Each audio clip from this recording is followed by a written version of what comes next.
As-tu déjà senti une pression invisible peser sur ton âme, au moment même où tu te rapprochais de Dieu? As-tu déjà traversé des nuits étranges, des pensées inhabituelles, une fatigue qui ne s'explique pas? Écoute-moi, ce que tu vis n'est pas un hasard. Lorsqu'un enfant de Dieu se réveille spirituellement, les ténèbres le remarquent. L'ennemi n'attaque jamais ce qui ne le menace pas. S'il insiste contre toi, c'est que ta vie porte une lumière qu'il craint. Dans ce message, tu vas découvrir les signes cachés que seuls ceux que Dieu a choisis traversent. Des combats invisibles qui prouvent que tu avances sur le chemin du royaume. Reste jusqu'à la fin.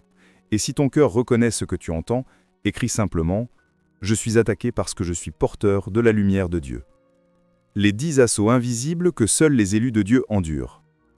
Le retrait soudain, l'isolement divin. Il existe un moment particulier dans la vie de ceux que Dieu met à part. Un moment que presque personne ne comprend tant qu'il ne l'a pas vécu lui-même. C'est un passage silencieux, subtil, presque imperceptible au début, et pourtant profondément bouleversant. Tout semble aller normalement, puis quelque chose se produit sans prévenir.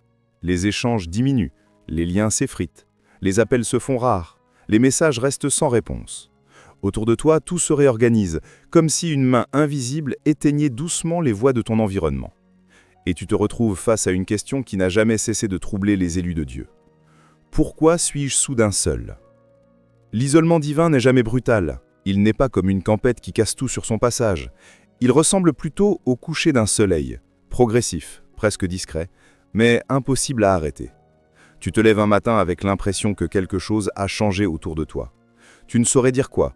Un silence inhabituel, une distance nouvelle, une impression étrange que tu avances dans une saison où les repères que tu connaissais ne fonctionnent plus. Ce n'est pas tant que tu es rejeté, c'est que tu es retiré. Ce retrait n'est pas humain. Il ne vient pas d'un conflit, d'un malentendu ou d'une blessure relationnelle. Il vient d'en haut. Dieu ferme certaines portes, non pas pour te punir, mais pour te repositionner. Il t'arrache aux interactions qui te distraient, aux dépendances affectives qui t'enchaînent, aux voix qui façonnent ton identité sans que tu t'en rendes compte. Il t'enlève de la foule pour que tu puisses entendre ce que tu ne pourrais jamais percevoir dans le bruit. L'isolement divin n'est pas une cage, c'est une salle secrète. Mais au début, il fait mal, très mal, parce que tu as l'impression que les gens t'évitent. Tu te demandes si tu as dit quelque chose de travers.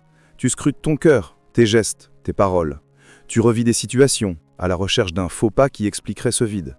Pourtant rien, aucun motif logique. Juste un espace autour de toi, un espace qui s'agrandit de jour en jour, comme si une main invisible éteignait doucement les voix de ton environnement. Et tu te retrouves face à une question qui n'a jamais cessé de troubler les élus de Dieu. Pourquoi suis-je soudain seul? L'isolement divin n'est pas un vide, c'est un appel. Un appel à entendre autrement, à sentir autrement, à exister autrement. Dieu t'amène dans une zone où tu ne peux plus compter sur les affirmations des autres, ni sur leurs encouragements, ni sur leur présence rassurante. Il t'amène dans un endroit où sa voix devient la seule capable de remplir ton cœur. C'est dans cet espace que tu découvriras que certaines personnes n'étaient là que pour une saison, que certaines conversations n'étaient que des béquilles, que certaines relations t'empêchaient de mûrir dans ta destinée. Mais l'ennemi connaît la valeur de cette étape, et c'est précisément dans l'isolement qu'il tente d'introduire ses mensonges. Il te souffle que tu n'as plus d'importance, que ta vie n'a plus d'écho, que les gens ont avancé sans toi. Il fait croire que tu es mis de côté parce que tu ne comptes plus. Il cherche à transformer une saison sacrée en blessure affective. Il veut que tu interprètes ce retrait divin comme un rejet humain pour te pousser à sortir du désert avant d'en avoir reçu la révélation. Pourtant, il n'y a pas de maturité spirituelle sans solitude. Il n'y a pas de profondeur sans silence. Il n'y a pas de transformation réelle sans ce moment où tu apprends à marcher seul avec Dieu. C'est ici que ton cœur s'ajuste. Ici que tes motivations deviennent plus pures. Ici que tu comprends ce que tu n'aurais jamais compris au milieu du bruit. Ce n'est pas facile, parce que l'être humain aime être entouré, aimé, considéré, reconnu. Mais Dieu veut t'enseigner une reconnaissance plus grande, celle de sa présence. L'isolement divin n'est pas une réduction de ta vie sociale. C'est une intensification de ta vie spirituelle. Dieu t'éloigne de ce qui t'occupe pour t'approcher de ce qui t'appelle. Il ne veut pas que tu sois soutenu par l'approbation des autres. Il veut que tu apprennes à être soutenu par la force de sa voix. Et dans ce silence, sa présence se fait plus tangible. Tu commences à percevoir des choses que tu ne percevais pas. Tu ressens des orientations que tu n'entendais pas. Tu réalises que la solitude n'est pas un manque, mais un terreau. Les grandes œuvres de Dieu commencent dans le secret. Les semences ne grandissent jamais à la lumière du jour. Elles mûrissent d'abord dans l'obscurité, enfouies sous terre, invisibles au regard, mais surveillées par le ciel. Tu es cette semence. Dieu t'a placé dans un lieu où personne ne te voit, parce qu'il te prépare pour un temps où personne ne pourra t'ignorer. Il t'éloigne aujourd'hui pour que tu puisses porter demain ce que tu n'aurais jamais supporté, entouré de tout le monde. L'intensification soudaine des tentations. Il y a des périodes dans la vie où tout semble s'intensifier d'un coup, comme si une guerre invisible s'était déclarée sans avertissement. Tu veux avancer avec Dieu, tu décides de changer, tu te relèves après une chute, tu te consacres davantage, et immédiatement, c'est comme si l'atmosphère spirituelle autour de toi s'assombrissait. Les tentations que tu croyais avoir enterrées reviennent avec une brutalité presque déconcertante. Des pensées que tu ne pensais plus avoir surgissent comme des ombres rapides. Des désirs que tu croyais maîtriser s'agitent comme des bêtes réveillées. Tu te demandes « Pourquoi maintenant ? Pourquoi aussi fort ? Pourquoi tout en même temps ?» Ce que beaucoup ignorent, c'est qu'il existe un point précis où l'ennemi attaque le plus violemment. Juste après une décision spirituelle. Pas avant, pas au hasard. Juste après. Tu te lèves avec l'intention de prier plus sérieusement, et soudain, ton esprit devient un champ de distraction. Tu veux jeûner, et c'est à ce moment-là que toutes les envies surgissent. Tu veux te débarrasser d'une mauvaise habitude, et voilà que l'envie devient presque obsédante. Tu veux te sanctifier, et une vague d'images, de souvenirs, d'impulsions te traverse. Ce n'est pas une coïncidence. C'est une réaction. Quand tu montes d'un niveau spirituel, l'ennemi change d'intensité. Les tentations ne sont pas toujours immorales ou bruyantes. Parfois elles sont subtiles. Parfois elles sont mentales. Parfois elles sont émotionnelles. Parfois elles s'emballent comme une tempête intérieure qui n'a rien à voir avec ton quotidien. Et cela te frappe au moment où tu fais le plus d'efforts pour être fidèle. La vérité que personne n'ose dire, c'est que les tentations deviennent plus fortes quand tu deviens plus dangereux pour le royaume des ténèbres. L'ennemi ne gaspille pas ses flèches. Il ne s'acharne pas sur ceux qui stagnent. Il vise ceux qui se réveillent. C'est comme si, dans le monde spirituel, une alarme invisible s'activait dès que ton cœur se tourne vers Dieu avec sincérité. Comme si ta simple décision de poursuivre la sainteté déclenchait une réponse stratégique de l'adversaire. Et cette réponse, c'est la tentation amplifiée. La tentation amplifiée n'est pas un signe de rechute, c'est un signe de mouvement. Si tu ne bougeais pas, tu ne sentirais rien. Si tu n'avançais pas, l'ennemi te laisserait tranquille. Le combat devient intense parce que tu deviens précieux. Mais l'intensité nouvelle peut t'effrayer. Tu peux te demander si quelque chose cloche en toi. Tu peux croire que ces pensées prouvent que tu n'as pas changé, que tu n'as pas progressé, que tu n'es pas sincère. L'adversaire te souffle que tu es toujours le même, que tu n'as pas évolué, que tu es encore prisonnier de ce que tu croyais avoir vaincu. Il veut que tu confondes tentation et défaite. Or, la tentation n'est pas la preuve que tu es faible, c'est la preuve que tu es ciblé. Il existe un moment où la tentation devient presque agressive. Elle ne frappe plus doucement. Elle s'invite, elle te surprend, elle t'interrompt. Tu peux être en pleine prière et une pensée contraire surgit.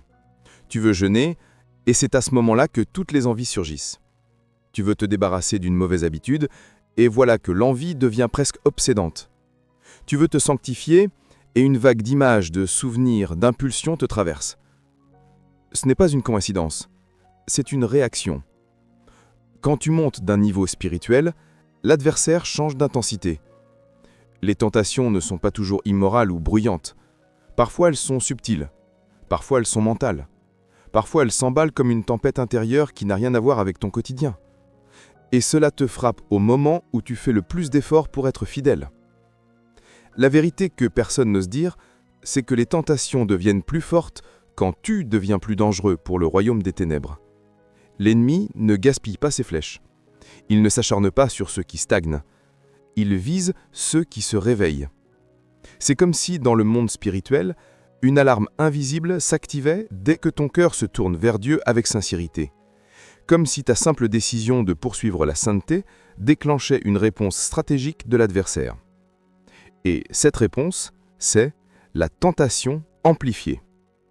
La tentation amplifiée n'est pas un signe de rechute, c'est un signe de mouvement. Si tu ne bougeais pas, tu ne sentirais rien. Si tu n'avançais pas, l'ennemi te laisserait tranquille.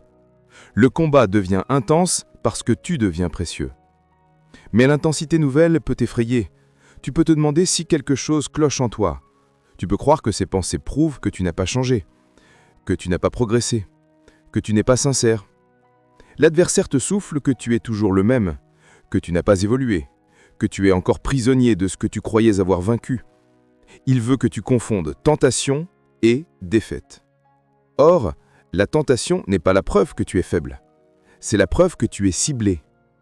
Il existe un moment où la tentation devient presque agressive. Elle ne frappe plus doucement, elle s'invite, elle te surprend, elle t'interrompt. Tu peux être en pleine prière et une pensée contraire surgit. Tu peux être en pleine lecture de la parole et une distraction immature prend place. Tu es dans un moment de paix et soudain ton esprit s'agite comme s'il venait de toucher une zone sensible. Ces moments-là ne signifient pas que tu es mauvais. Ils signifient que tu es en plein territoire de combat. Lorsque Jésus sort du baptême, rempli de l'Esprit, approuvé par le Père, confirmé devant le ciel et la terre, c'est précisément là qu'il est conduit dans le désert. Pas pour être félicité, mais pour être tenté. La tentation n'est pas arrivée avant son consécration, elle est arrivée après, comme une contestation spirituelle. Comme si l'enfer voulait dire « Si tu es vraiment ce que Dieu t'ait dit d'être, prouve-le ». C'est exactement ce que l'ennemi fait avec toi. Il conteste ton identité. Il conteste ton appel. Il conteste ton changement. Il conteste tes décisions. Il te tente non seulement pour te faire tomber, mais aussi pour t'épuiser. Il veut que tu oublies que tu priais plus qu'avant. Il veut que tu remettes en question ta progression. Il veut que tu croies être impuissant, alors que tu es précisément en train de devenir plus fort. L'un de ses plus grands objectifs n'est pas la chute, c'est la fatigue. Il veut que tu te dises « À quoi bon résister ?» Parce que dès que tu abandonnes la résistance, tu t'éloignes de ce qui te rendait dangereux. Mais ce que l'ennemi ne veut pas que tu réalises, c'est que les tentations les plus intenses se produisent souvent juste avant une percée. Elles servent de baromètre spirituel. Plus elles sont fortes, plus tu es proche d'un seuil. Et c'est pour cela qu'il faut tenir. Pas en serrant les dents, mais en comprenant ce qui se joue. Les tentations ne viennent pas pour te rappeler ton ancienne vie, mais pour t'empêcher de découvrir ta nouvelle force. Et dans ce tumulte intérieur, quelque chose se renforce sans que tu t'en rendes compte. Ton discernement, ta vigilance, ta capacité à dire non, ta résistance intérieure, ton autorité. Rien de tout cela ne se construit sans pression. L'intensification des tentations est un signe. Tu n'es pas en train de régresser, tu es en train de grandir. Et c'est pour cela que le feu augmente. 3. Les nuits troublées, le champ de bataille silencieux. Tu fermes les yeux pour te reposer, mais ton esprit refuse de se taire. Les pensées tourbillonnent, les inquiétudes s'amplifient, et parfois même, des chaos-marges surgissent comme pour te rappeler que tu n'es jamais vraiment seul. La nuit pourtant devrait être un refuge, mais pour toi, elle devient un champ de bataille invisible. Ne te laisse pas tromper. Ce n'est pas un hasard. L'ennemi sait que tes nuits sont sacrées. C'est souvent dans le silence de l'obscurité que Dieu parle le plus fort à ses enfants. Et là où le sommeil devrait régénérer, l'adversaire tente de voler ta paix, de semer la confusion et de te faire douter de ta valeur. Mais rappelle-toi, la nuit appartient au Seigneur. Même dans tes réveils soudains, tes moments d'angoisse ou tes prières silencieuses dans l'obscurité, Dieu est là. Chaque insomnie, chaque lutte contre la peur ou le doute, chaque tierme versé dans le secret est une semence de force spirituelle. Ce que tu vis n'est pas une faiblesse, c'est une préparation. Dieu forge ton cœur et ton esprit pour résister aux tempêtes invisibles. Chaque nuit troublée devient une leçon, une expérience qui t'enseigne à t'appuyer non sur tes sentiments, mais sur sa fidélité. Action spirituelle, ne te contente pas de subir ces nuits. Lève-toi en prière, déclare la paix de Dieu sur ton esprit et proclame que les ténèbres n'ont aucun droit sur toi. Transforme tes nuits dans un lieu de victoire et tu verras que ce qui semblait être une faiblesse se transforme en une forteresse pour ton âme. 4. Les tensions dans ton cercle, les signes invisibles de ta croissance spirituelle. Il arrive un moment dans la vie de tout enfant de Dieu où les relations autour de lui semblent soudain changer. Les conversations qui étaient autrefois simples deviennent lourdes. Les sourires se font rares et même ceux que tu pensais proches semblent irritables ou distants. Les malentendus surgissent sans raison, des paroles blessantes sont prononcées et les émotions des autres paraissent décuplées. Tu te demandes peut-être, ai-je fait quelque chose de mal? Pourquoi cette hostilité soudaine? La vérité est plus profonde que ce que l'œil peut voir. Ces tensions ne sont pas le fruit du hasard, ni un reflet de ta valeur personnelle. Elles sont souvent le signe que ton esprit grandit, que ton âme s'élève et que tu avances dans des dimensions spirituelles que beaucoup ne comprennent pas. Lorsqu'un enfant de Dieu commence à briller, l'obscurité autour de lui réagit. L'ennemi cherche à perturber ton environnement pour te distraire, te décourager et t'empêcher de marcher dans la paix que Dieu a préparée pour toi. L'ennemi attaque ce qu'il ne peut pas contrôler. Il est important de comprendre ceci. Le monde invisible est conscient de ton évolution. Lorsque tu te rapproches de Dieu, tu commences à manifester sa lumière dans tes actions, tes paroles et même ton silence. Cette lumière attire non seulement la faveur divine, mais elle dérange aussi l'ennemi et, parfois, indirectement, ceux qui ne sont pas encore prêts à recevoir cette transformation. Les tensions dans ton cercle peuvent apparaître sous différentes formes. Des amis qui semblent jaloux ou irrités sans raison. Des membres de la famille qui critiquent ou minimisent tes choix spirituels. Des collègues ou connaissances qui te provoquent ou te dénigrent subtilement. Rien de tout cela n'est le fruit de la coïncidence. Ce sont des attaques invisibles qui visent à te faire douter, te fatiguer et t'éloigner de ta destinée. Mais Dieu, dans son infinie sagesse, permet ces situations non pas pour te punir, mais pour t'enseigner et te fortifier. Croissance spirituelle et incompréhension humaine. Le problème n'est jamais toi.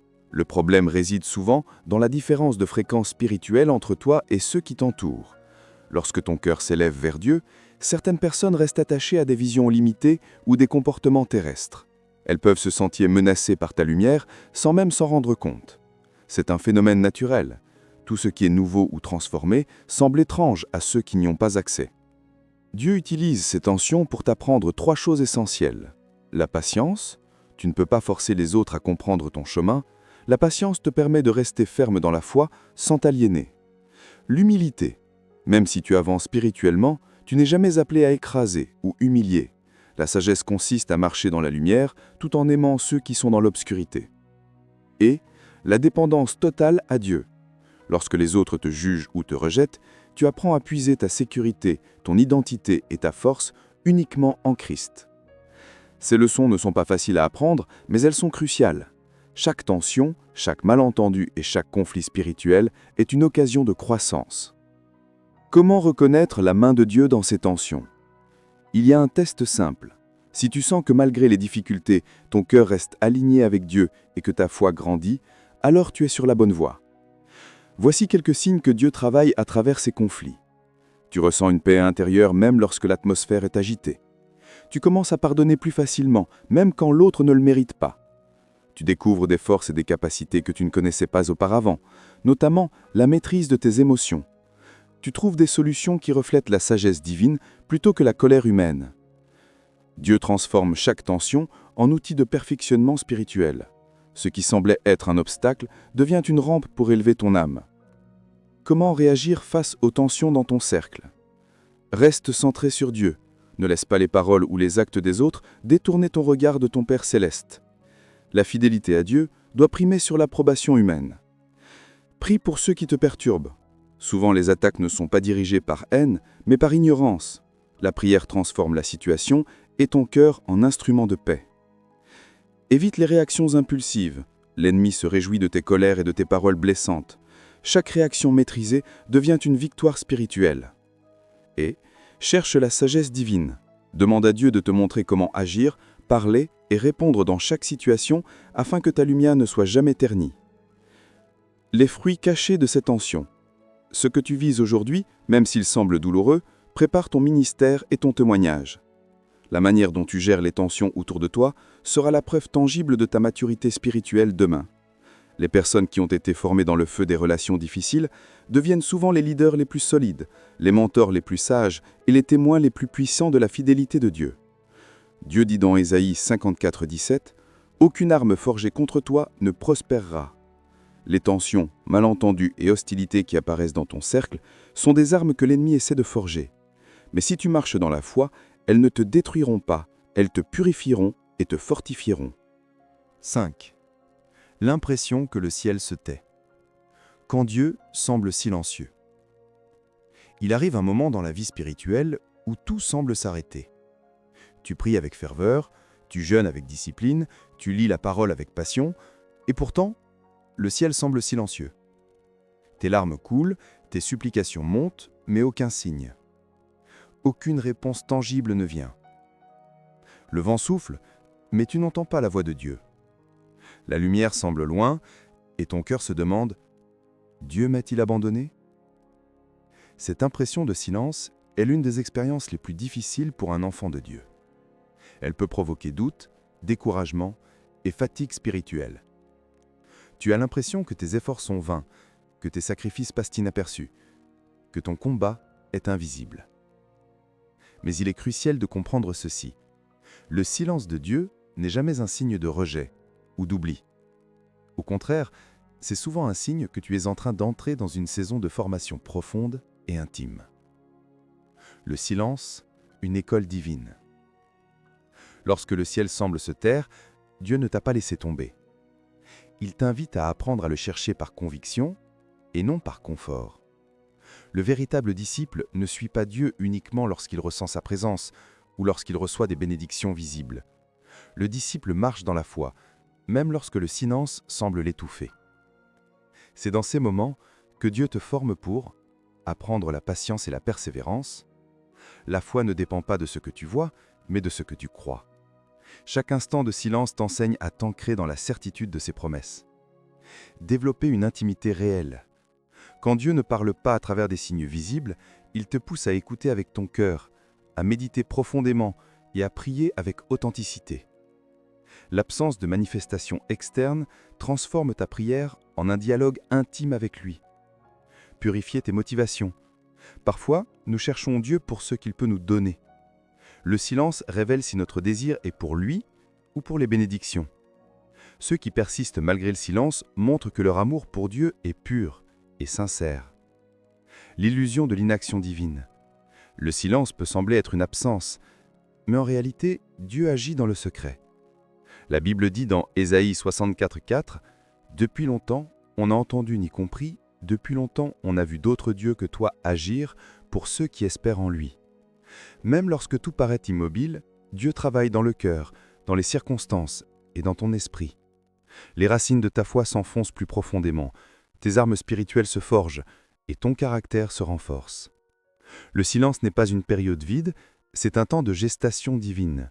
Comme la graine qui reste sous la terre, invisible aux yeux humains, tes prières, ton jeûne et ta fidélité sont en train de produire un fruit invisible mais puissant.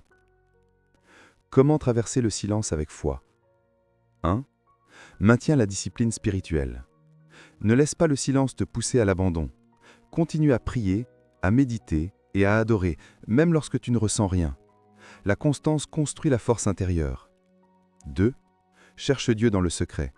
Parle-lui comme si personne ne t'écoutait. Écris tes prières, confie-lui tes peurs et tes espoirs. Le secret devient le lieu de révélation. 3. Évite le piège du doute. Le silence est l'arme de l'ennemi pour te faire croire que Dieu ne t'aime pas. Rappelle-toi que le Père t'accompagne même lorsque ses réponses sont invisibles. 4. Souviens-toi des promesses. Reviens à la parole. Relis les promesses que Dieu a faites à ses enfants. Elles ne dépendent pas de ce que tu vois, mais de ce que Dieu dit. Les fruits cachés du silence. Le silence divin produit des résultats que tu ne peux pas toujours voir immédiatement. Une foi inébranlable, ceux qui persévèrent dans le silence deviennent des piliers spirituels. Leur confiance en Dieu n'est plus basée sur les circonstances, mais sur la certitude de son amour. Une maturité spirituelle profonde, le silence enseigne la sagesse, l'humilité et la patience. Il transforme les croyants fragiles en témoins solides. Une voix intérieure affermie. Dans l'absence de manifestations extérieures, tu apprends à écouter la voix intérieure de l'Esprit Saint qui guidera tes décisions futures. Dieu utilise ces périodes de silence pour révéler ce que ton cœur est réellement prêt à porter. Comme un sculpteur patient, il enlève les parties superflues pour révéler la beauté et la force cachées en toi. Témoignage de transformation. Souviens-toi, beaucoup des plus grands héros de la foi ont connu le silence avant la révélation. Moïse a passé 40 ans dans le désert avant de libérer son peuple. Élie a connu la solitude dans la grotte avant d'entendre la douce voix de Dieu. Joseph a été oublié dans la prison avant de devenir un dirigeant. Ces périodes invisibles n'étaient pas un abandon, mais une préparation divine pour des exploits futurs. Ton silence actuel, tes prières restées sans réponse, tes efforts qui semblent invisibles, sont tous des préparations secrètes pour ton témoignage public. Ce que tu vis dans la patience deviendra demain une lumière pour ceux qui traversent la même obscurité. 6. Le doute sur ton identité quand l'ennemi attaque ton moi intérieur. Il y a des moments dans la vie spirituelle où, malgré tout ce que Dieu a fait dans ta vie, un doute surgit soudain dans ton esprit. Tu sais ce que le Seigneur t'a dit, que tu es choisi, aimé, scellé par le sang du Christ, et pourtant une voix intérieure te murmure « Qui es-tu vraiment ? Es-tu vraiment appelé ? Es-tu digne ?» Ces questions ne sont pas un accident. L'ennemi sait que le cœur de chaque enfant de Dieu contient une vérité précieuse, ton identité en Christ. Et c'est précisément là qu'il attaque. Alors que tu avances dans la lumière, l'adversaire cherche à semer la confusion, à faire vaciller ta foi et à te faire douter de la valeur que Dieu t'a accordée. Comprendre la nature de l'attaque. Le doute sur ton identité n'est pas une réflexion sur ce que tu accomplis ou sur ta vraie valeur. C'est une stratégie spirituelle. L'ennemi sait que si tu commences à te questionner profondément, tu peux perdre confiance, ralentir dans ton appel et remettre en question les plans de Dieu pour ta vie. Ces doutes peuvent se manifester de différentes manières. Comparaison avec les autres, tu regardes ceux qui semblent réussir ou avancer plus vite, et tu te dis « Pourquoi pas moi ?» Questionnement de ton appel, tu te demandes si ce que Dieu t'a confié est réellement pour toi ou si tu as mal compris. Sentiment de faiblesse ou de manque, tu te concentres sur tes limites plutôt que sur les promesses de Dieu. Mais il est crucial de te souvenir, ces pensées ne viennent pas de Dieu. La Bible dit dans 1 Jean 4,4 « Celui qui est en vous est plus grand que celui qui est dans le monde. » Si Christ habite en toi, aucun doute, aucune accusation ne peut détruire ton identité. Ton identité en Christ, la vérité immuable. Ton identité ne dépend pas de ce que tu ressens, de ce que les autres pensent, ou même de ce que tu accomplis. Elle repose uniquement sur ce que Dieu dit de toi. 1. Tu es un enfant de Dieu. Être enfant de Dieu signifie que tu es aimé, accepté et scellé par le Saint-Esprit. Ton Père céleste ne t'abandonne jamais, et son amour pour toi ne dépend ni de tes succès, ni de tes échecs. 2. Tu es choisi et appelé. Dieu t'a préparé pour un but précis. Même si tu doutes, le plan divin pour ta vie ne peut échouer. Les doutes sont des nuages temporaires, mais la lumière de ton appel reste permanente. 3. Tu es scellé et protégé. Les attaques de l'ennemi ne peuvent te détruire. Ton nom est gravé dans le livre de vie, et rien ni personne ne peut annuler la protection et la faveur que Dieu t'a accordée. 4. Tu es précieux et digne. Tes erreurs passées ne définissent pas ta valeur. Même lorsque l'accusateur te rappelle des fautes anciennes, Christ t'a déjà purifié et élevé. Aucune condamnation ne peut tenir contre toi. Comment surmonter le doute ? Surmonter le doute nécessite une stratégie spirituelle claire et intentionnelle. 1. Rappelle-toi la vérité de la parole. Chaque fois que le doute surgit, contredis-le avec ce que la Bible dit de toi. Les promesses divines sont des armes puissantes contre les mensonges de l'ennemi. Écris-les, médite-les et proclame-les. 2. Prie avec persévérance. Expose tes doutes à Dieu. Ne les ignore pas, ne les minimise pas. Dis-lui tes peurs, tes incertitudes et tes questions. La prière transforme le doute en confiance et en assurance. 3. Éloigne-toi de la comparaison. L'ennemi utilise la comparaison pour t'éloigner de ton chemin. Concentre-toi sur ton parcours, tes progrès et la manière dont Dieu travaille en toi, plutôt que sur ce que font les autres. 4. Affirme ton identité. Déclare à haute voix qui tu es en Christ. Je suis choisi, je suis scellé, je suis aimé, je suis destiné à accomplir ce que Dieu a préparé pour moi. La parole prononcée dans la foi a le pouvoir de dissiper les nuages du doute. 5. Entoure-toi de soutien spirituel. Cherche des mentors, des frères et sœurs en Christ qui peuvent t'encourager et te rappeler la vérité lorsque tu vacilles. L'Église et la communauté spirituelle sont des outils que Dieu utilise pour confirmer ton identité. Le fruit caché du doute. Étonnamment, le doute, lorsqu'il est confronté correctement, peut devenir un catalyseur de croissance. Il t'oblige à rechercher la vérité, à approfondir ta connaissance de Dieu et à affermir tes foi. Ceux qui surmontent le doute ne deviennent pas seulement plus forts, ils deviennent des témoins vivants de la puissance de Dieu pour transformer les cœurs et renforcer les identités brisées. Le doute révèle ce qui est vraiment en toi. Si tu permets à Dieu d'agir, il ne détruira pas ton esprit, il le purifiera. Chaque moment de questionnement peut devenir un point de pivot vers une foi plus profonde et une assurance spirituelle durable. 7. L'accusation mentale quand l'ennemi tente de briser ta paix intérieure. Il y a des moments où, malgré ton engagement envers Dieu et ta fidélité dans la prière et la vie spirituelle, ton esprit devient un champ de bataille. Des souvenirs anciens refont surface.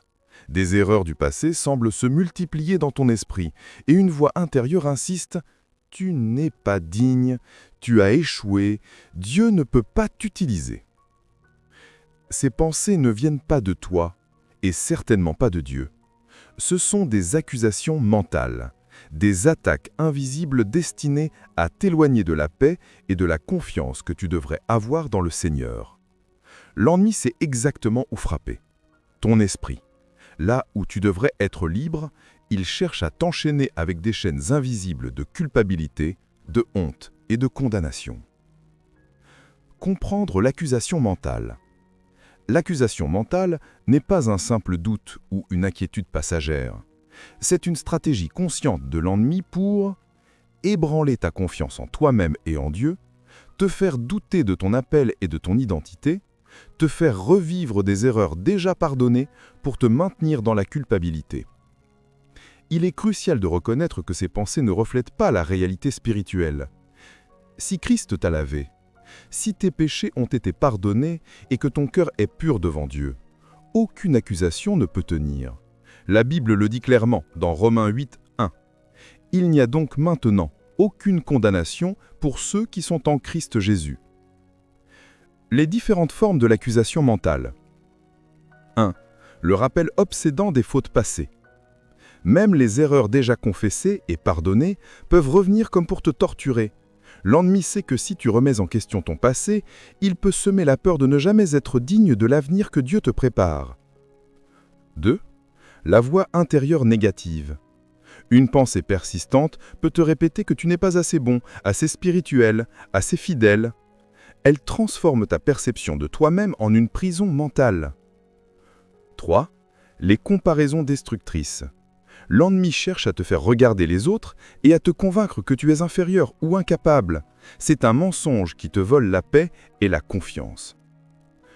Comment répondre aux accusations mentales ? 1. Reconnaître la source. La première étape est de comprendre que ces pensées ne viennent pas de Dieu. Elles sont des mensonges de l'ennemi. Une fois identifiées, tu peux commencer à les repousser avec autorité spirituelle. 2. Revendiquer ton pardon et ta liberté. Déclare que Jésus-Christ t'a lavé, pardonné et libéré. Répète, je suis pardonné, je suis accepté, je suis pur aux yeux de Dieu. Aucune accusation ne peut me condamner. 3. Remplir ton esprit de la parole. L'ennemi est vaincu par la vérité. Lis et médite les Écritures qui affirment ton identité et ta valeur en Christ. Romains 8, 38 à 39.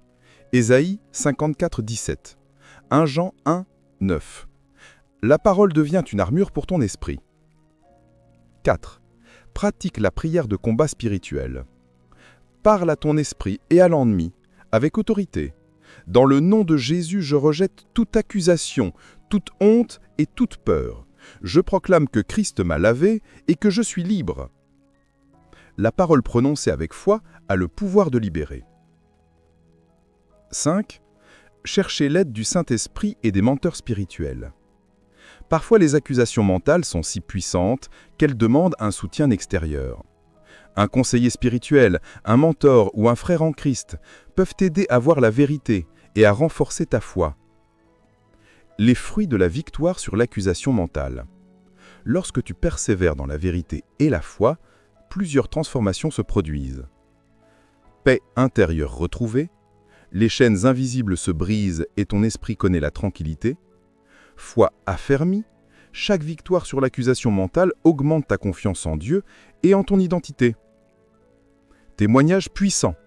Ta victoire devient un témoignage pour d'autres qui luttent contre la culpabilité ou la honte. Force spirituelle accrue. Plus tu refuses les accusations, plus tu développes une résistance contre toute forme d'attaque spirituelle. Le rôle du silence de Dieu dans l'accusation mentale. Parfois ces accusations semblent plus fortes lorsque Dieu reste silencieux. Mais le silence divin n'est jamais un abandon. Il te pousse à chercher Dieu au-delà de tes sentiments. Ancrer ta foi dans ses promesses plutôt que dans tes expériences. Développer une intimité plus profonde avec lui. Le silence devient un espace où la vérité de Dieu surpasse les mensonges de l'accusateur. 8. Le blocage des finances, une leçon divine de dépendance. Tu fais tout ce qu'il faut. Tu donnes fidèlement, tu travailles avec diligence, tu respectes les principes bibliques, et pourtant, les portes financières semblent se fermer. Les projets stagnent, les revenus diminuent, les efforts semblent vains. Tu te demandes, pourquoi cela m'arrive-t-il? Suis-je abandonné par Dieu? Ce que tu vis n'est pas un hasard, et ce n'est pas un abandon. Le blocage des finances est souvent une épreuve spirituelle soigneusement orchestrée par Dieu pour former ton cœur, renforcer ta foi et t'apprendre à dépendre pleinement de lui. Comprendre les blocages financiers. Lorsque Dieu prépare quelqu'un pour un destin plus grand, il utilise parfois le manque pour enseigner des vérités essentielles. 1. La dépendance à Dieu. L'une des plus grandes leçons que l'argent peut enseigner est que la sécurité ne vient pas des ressources terrestres, mais de la main de Dieu. Même si tu es fidèle, il peut restreindre temporairement l'abondance pour te montrer que tes bénédictions viennent uniquement de lui et non de ton travail ou de tes talents. 2. La patience et la persévérance. Les blocages financiers testent ta capacité à rester fidèle malgré les difficultés. Sais-tu continuer à donner, à travailler et à servir lorsque tout semble stagner? Ces périodes transitoires forment une foi qui ne dépend pas des circonstances. 3. La purification des intentions. Le manque révèle la pureté de ton cœur. Dieu veut s'assurer que tes actions sont motivées par la foi et l'obéissance et non par le désir de gain matériel ou de reconnaissance humaine. Les causes spirituelles des blocages. Parfois, les blocages financiers ne sont pas uniquement liés à la gestion ou à l'économie. Ils peuvent être liés à des réalités spirituelles. Des attaques de l'ennemi, le diable cherche à saboter tes finances pour te décourager et t'éloigner de ton appel. Des cycles passés ou des habitudes, certaines dettes, erreurs ou mauvaises décisions peuvent nécessiter un temps de correction. Une formation divine, Dieu peut temporairement fermer des portes pour t'orienter vers une meilleure stratégie ou un plan plus durable. Comment réagir face au blocage? 1. Affirme la provision de Dieu. Même si les circonstances semblent contraires, proclame la vérité biblique. Mon Dieu pourvoira pour tous mes besoins selon ses richesses en gloire. Philippiens 4, 19. La foi proclame la victoire avant de voir le résultat. 2. Reste fidèle dans la générosité. La Bible dit dans Malachie 3,10 « Apportez toutes les dîmes en la maison du trésor ». Dieu teste notre fidélité dans les petites choses. Continuer à donner malgré le manque est une déclaration de foi puissante. 3. Travaille avec diligence et sagesse. Le manque n'est pas une invitation à l'inaction. Cherche des opportunités, développe tes talents et applique la sagesse divine à tes finances. Parfois Dieu ferme certaines portes pour t'orienter vers un chemin plus stratégique et durable. 4. Cherche la direction divine. Prends du temps pour écouter Dieu et recevoir sa stratégie pour tes finances. La prière et la méditation sur la parole peuvent te révéler des solutions que tu n'avais pas envisagées. 5. Brise les chaînes spirituelles. Déclare la libération de toute oppression financière et proclame que les bénédictions de Dieu ne peuvent être retenues par l'ennemi. Utilise la parole comme arme contre toute limitation spirituelle. Les fruits cachés du blocage financier. Bien que douloureux, ce temps de restriction produit des bénéfices invisibles mais puissants. Une foi inébranlable, lorsque les finances sont limitées mais que tu continues à marcher avec Dieu, ta confiance en lui devient profonde et solide. Une vision claire des priorités, le manque t'enseigne à distinguer ce qui est nécessaire de ce qui est secondaire et à dépendre uniquement de Dieu pour tes besoins essentiels. Une préparation pour l'abondance. Les périodes de blocage sont souvent le prélude à une saison d'abondance, mais cette abondance sera mieux gérée et utilisée pour la gloire de Dieu. Témoignage de formation divine. Regardez les personnages bibliques qui ont traversé des blocages financiers. Joseph était en prison, mais Dieu préparait sa destinée. Job a tout perdu, mais Dieu l'a restauré et multiplié ses ressources. Même les disciples ont connu des périodes de manque avant de recevoir la mission et la provision nécessaires pour leur ministère. Ces histoires ne sont pas seulement des récits, elles sont des principes éternels. Dieu peut restreindre temporairement pour mieux bénir ensuite. Ton blocage financier n'est donc pas une fin, mais un processus de purification et de préparation. 9. L'impression d'être inutile spirituellement, quand ton service semble vain. Tu pries, tu donnes, tu encourages, tu sers dans l'église ou auprès des autres. Et pourtant, parfois, tu as l'impression que rien ne porte de fruits. Tu regardes autour de toi et tu te demandes « Est-ce que tout cela vaut vraiment la peine ? Suis-je vraiment utile aux yeux de Dieu ?» Cette sensation est fréquente dans la vie de tout enfant de Dieu qui cherche à grandir dans son ministère ou sa foi. Elle peut être déstabilisante, décourageante, voire douloureuse. Mais il est crucial de comprendre que ton sentiment d'inutilité n'est pas la vérité. C'est souvent une illusion spirituelle, un test de Dieu pour te pousser à une foi plus profonde et à un service plus pur. Pourquoi tu te sens inutile ? 1. Les fruits ne sont pas toujours visibles. Dans le royaume de Dieu, tout ce que nous faisons ne produit pas immédiatement des résultats tangibles. Comme l'arbre qui passe des saisons sans fruits, ton travail spirituel peut sembler invisible, mais il continue à porter ses racines profondément dans le cœur des autres et dans ton propre développement spirituel. L'ennemi essaie de te décourager. Satan déteste voir un enfant de Dieu servir avec fidélité. Lorsqu'il n'arrive pas à te détourner directement, il tente de te convaincre que tes efforts sont inutiles. Il cherche à ternir ta perception, à te faire sentir que tes prières, tes sacrifices et ton service sont vains. La comparaison avec les autres. Il est facile de regarder quelqu'un qui semble faire plus ou avoir plus d'impact et de douter de sa propre contribution. Mais Dieu ne mesure pas ton service par rapport aux autres. Il observe la fidélité, le cœur et la persévérance dans le secret. Comprendre ton rôle dans le plan de Dieu. Même si tu ne vois pas immédiatement les résultats, Dieu voit chaque effort, chaque prière et chaque acte de service. La Bible dit dans Galates 6:9 « Ne nous lassons pas de faire le bien, car au temps convenable, nous moissonnerons si nous ne nous relâchons pas. » Ton utilité ne dépend pas de la reconnaissance humaine. Elle dépend de la fidélité envers Dieu et de ton obéissance dans les petites choses. Parfois, Dieu choisit de travailler en silence à travers toi, formant les cœurs, semant des graines et préparant des récoltes futures. Comment surmonter le sentiment d'inutilité ? 1. Rappelle-toi que Dieu voit tout. Même lorsque personne autour de toi ne semble reconnaître ton service, Dieu remarque chaque geste. Les sacrifices, même invisibles, sont enregistrés dans le ciel. Chaque acte de fidélité est une graine semée qui portera des fruits au temps de Dieu. 2. Ne mesure pas ton impact par les résultats visibles. Les résultats tangibles ne sont pas toujours immédiats. Parfois, le fruit de ton service apparaît des années plus tard, ou dans des domaines que tu ne soupçonnes pas. L'important est la constance et la sincérité dans ton engagement. Cherche l'encouragement dans la parole. Les Écritures regorgent de promesses pour ceux qui servent avec fidélité. Lis et médite des passages comme 1 Corinthiens 15:58. Soyez fermes, inébranlables, abondants dans l'œuvre du Seigneur. La parole te rappelle que ton service est significatif, même lorsque tu ne le vois pas. Prie pour la perspective divine. Demande à Dieu de te montrer l'impact réel de ton service. Souvent, il te révélera des vies touchées, des cœurs encouragés et des changements invisibles que tu n'aurais jamais imaginés. Ne compare pas ton parcours à celui des autres. Chaque personne a un appel et un chemin unique. La comparaison est un outil de l'ennemi pour te voler la paix et la confiance. Concentre-toi sur ton rôle et ta fidélité.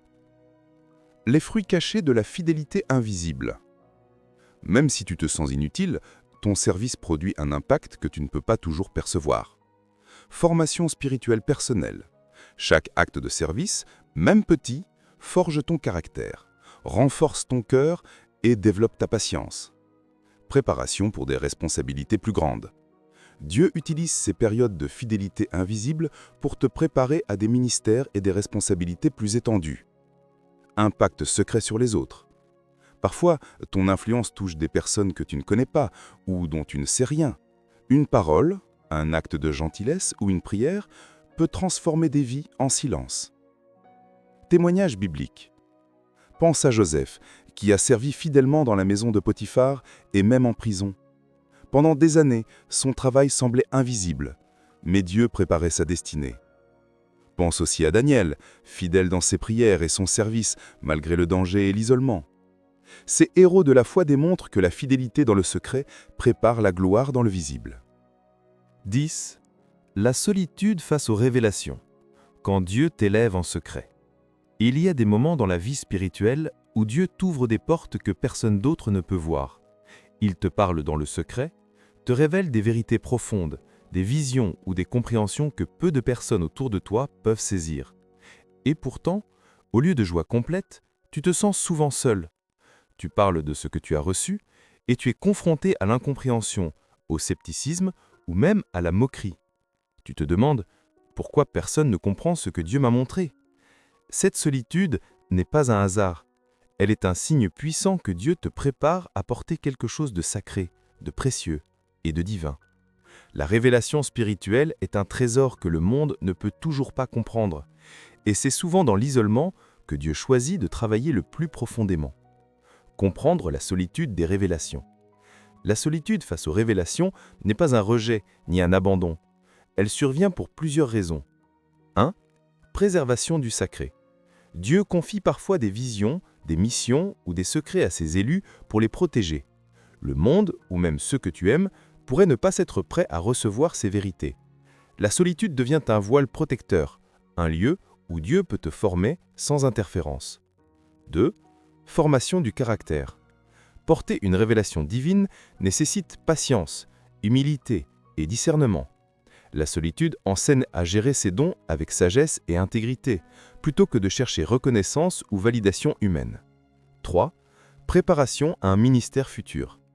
Les révélations reçues en silence préparent souvent des actions et des ministères majeurs. Ceux qui sont formés dans la solitude deviennent des leaders spirituels capables de guider, de conseiller et de transformer des vies. Les défis dans la solitude spirituelle. La solitude des révélations peut être lourde à porter. 1. Incompréhension des autres.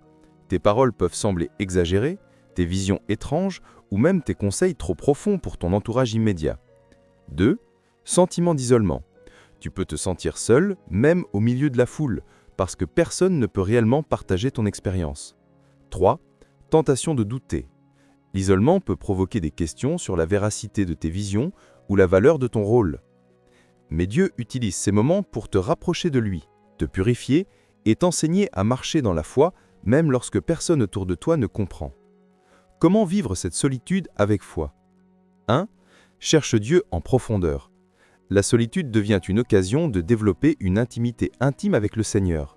Par la prière, la méditation et la lecture de la parole, ton esprit apprend à dépendre de Dieu plutôt que de l'approbation humaine.